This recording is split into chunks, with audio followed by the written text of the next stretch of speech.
BRS పై BJP నేత సీతారాం నాయక్ ఘాటు వ్యాఖ్యలు చేశారు. నేతలు ఇష్టం వచ్చిన పార్టీలో చేరుతారు అని టీవీ9 తో చెప్పారు సీతారాం నాయక్. అయితే ఆరూరి రమేష్ ని అడ్డుకునేందుకు వాళ్ళెవరు అని ఆయన ప్రశ్నిస్తున్నారు. దళితుని సీఎం చేయనప్పుడు ఎర్రబెల్లి ఎందుకు మాట్లాడలేదు అని ప్రశ్నిస్తున్నారు సీతారాం.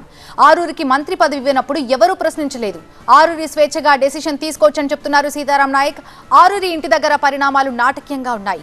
నిన్న అమిత్ షాను కలిసి బీజేపీలో రమేష్ చేరుతానని తెలిపారు. అయితే రమేష్ జీవితం బీఆర్ఎస్ నాశనం చేయాలని చూస్తుందంటూ వ్యాఖ్యానించారు సీతారాం నాయక్. సీతారాం నాయక్ వ్యాఖ్యల పూర్తి సారాంశం మా సీనియర్ కరెస్పాండెంట్ విద్యాసాగర్ అందిస్తారు. ఇటీవలే బీజేపీలో చేరినటువంటి సీతారాం నాయక్ కూడా ఉన్నారు. ప్రస్తుతం మనతో సీతారాం నాయక్ ఉన్నారు. ఏంటి సార్, ఆరూరి రమేష్ను బీజేపీలో చేరొద్దంటూ బీఆర్ఎస్ నేతలు చేస్తున్నటువంటి హడావుడి కావచ్చు, మీరు నిన్న ఆయనతో ఉన్నారు అమిత్ షాతో కలిసినప్పుడు, ఏం జరుగుతుంది అసలు? అయితే నేను అదే పోయినటువంటి దయాకర్ రావు అక్కడ ఎవరైతే సోకాల్డ్ లీడర్స్ ఉన్నారో ఆయన ఒక దళిత బిడ్డ. మరి దయాకర్ రావు ఆయనను ముఖ్యమంత్రి, దళితుడు ముఖ్యమంత్రి చేస్తాన్నాడు కదా కేసీఆర్ ఆ రోజున. లేకుంటే నేను మెడ కోసుకుంటా ఇక అనరాదు అట్లా మాట్లాడడం తప్పు అవుతుంది. కానీ మరి నువ్వు ఏం లేను, నువ్వు తెలంగాణను ఎంతవరకు నీ తెలంగాణలో నీ పాత్ర, తెలంగాణ నుంచి సిద్ధరైన మంత్రుల పాత్ర మాకు తెలుసు. మళ్ళీ ఆ రమేష్ వాడు ఉద్యమకారుడు, వాడు అనేక ఖర్చు పెట్టి పనిచేసాను కదా. ఆ రోజు వాని గురించి ఎందుకు కొట్లాడలే? వాడిని ఎందుకు నువ్వు ముఖ్యమంత్రి చేయమని అడగలే? కేసీని అడిగినవన్నాడు ఆయన జన్మలో. ఓ దళిత బిడ్డ, వాడు 5 ఏళ్ళు. ఇవనికి ఎస్సీలో కూడా ఎవరికి మంత్రి వేయాలి? మాదిగ కమ్యూనిటీ ఎవరికి మంత్రి వేయాలి? మరి అటువంటి వాళ్ళని మీరు అడిగితే మీకు ఆ రైట్ ఉంటుంది. ఆయన ఆ రైట్ నీకు లేదు. ఎందుకు పోయినావో ఎందుకు ఉంచుతున్నావో కష్టం అది. ఒకవేళ అయినే తిరగబడి నీ మీద కేసు పెడితే అట్రాసిటీ కేసు అవుతుంది. 15 రోజులు నువ్వు అన్నం ఆహారం లేకుండా లోపల ఉండాలి.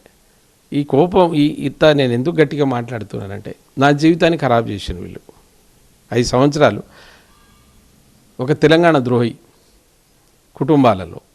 ఆ రోజు ఏడ్చినాం మేము, మా కుటుంబం అంతా ఏడ్చినాం.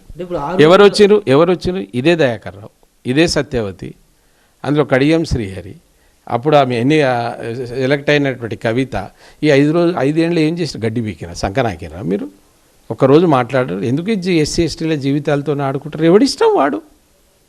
నేను ఆరూరి రమేష్కి ఒకటే చెప్తున్నా, పిల్లి కళ్ళు మూసుకొని పాలు తాగితే ఎవరు చూస్తారు లేరు అనుకోకండి. ఇది నీ ఇష్టంగా పోయినా వాళ్ళ ఇష్టంగా పోయినా నీకు అపకృత్య. ఇది నీ జీవితానికి ఓ మచ్చ. నిన్ను ఎవరు ఆపుతారు? నా ఇష్టం అంటే వెళ్ళొద్దని మీరు ఆరూరి రమేష్కి చెప్తున్నారా? బీజేపీలో చేరమని చెప్తున్నారా? అరే నేను ఎట్లాగ బీజేపీలో వచ్చినా బీజేపీకి ఆయన వస్తానని నేను రమ్మంటా. ఇప్పటికి కూడా స్వాగతం పలుకుతున్నా. కానీ నేను సహా ఆ అణగారిన వర్గాల నుంచి వచ్చిన వాటికి ఇది మనకు నచ్చదు, ఈ డ్రామాలు మనకు నచ్చవు, ఈ డ్రామాల వల్లనే నేను మళ్ళీ అడుగుతున్నా, ఏమైంది నిన్ను ఆ ముఖ్యమంత్రి చేస్తానన్నప్పుడు ఈ టీం అంతా వచ్చి ఎందుకు నీ గురించి మాట్లాడలే? నీ ఇష్టమైతే డైరెక్ట్ వచ్చాయి, నేను ఎవరు ఆపేది లేదు.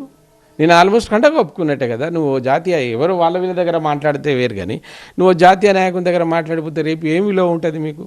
అది డెఫినెట్గా వరంగల్లో జరుగుతున్న నాటక పరిణామాలు అన్నీ చూస్తే మాత్రం జనము కాస్త దాన్ని డ్రామాగా అనుకునేటువంటి అవకాశం ఉంది. కాబట్టి డెఫినెట్గా ఆరూరి రమేష్ తన స్వతహాగా నిర్ణయం తీసుకొని ఆయన ఇష్టం ప్రకారమే నిన్న ఏదైతే అమిత్ షాని కలిసారో ఆ రీతిలోనే ముందుకు వెళ్ళాలి, వచ్చి బీజేపీలో చేరితే స్వాగతిస్తామంటూ కూడా బీజేపీ నేత సీతారాం నాయక్ చెప్తున్న పరిస్థితి. మన సంపత్తో విద్యాసాగర్, టీవీ9 హైదరాబాద్.